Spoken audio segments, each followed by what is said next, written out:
My name is Ruth Fauman-Fichman, and I was brought in by Steffi, Domike, and Ann Rosenthal as the researcher for this project, and to try to give what their ideas were some historical context.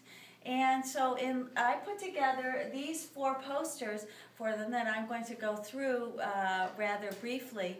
But one of the things that really struck me was in looking at their families as also being a moving target, as was the passenger pigeon, how they just had little fragments of stories of where they came from. But these were very valuable to me in saying, oh, well, this means such and such, this means so and so, and I started doing research. And so I first started out in thinking about where they were coming from. And they were coming from the Ukraine, from the Pale of Settlement. And so that really took them back to 1772, which was the initiation of the Pale of Settlement, even though their history sort of begins at a much later period of time.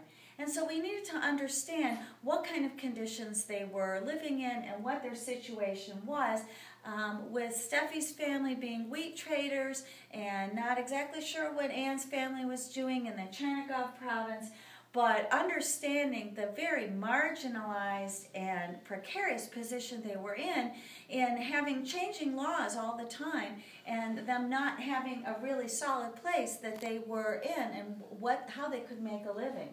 And this fellow here, Pinchas Karlitsky, was the supervisor of the Chernigov floodgate, and these are marvelous pictures from the Library of Congress that only we realized was from the area that Ann's family is from, Chernigov province.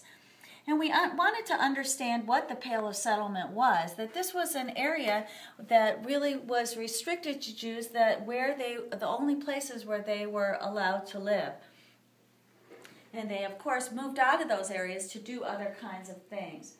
Life became really quite precarious for both their families around the turn of the century, with a first line of pogroms. We'll move on to this poster here. First of all, in 1881 and 1882, there were some terrible pogroms, and then things died down a little bit.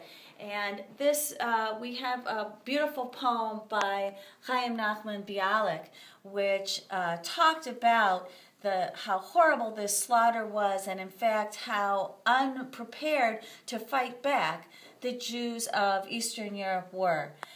The pogroms began in cities, and then they went to surrounding villages.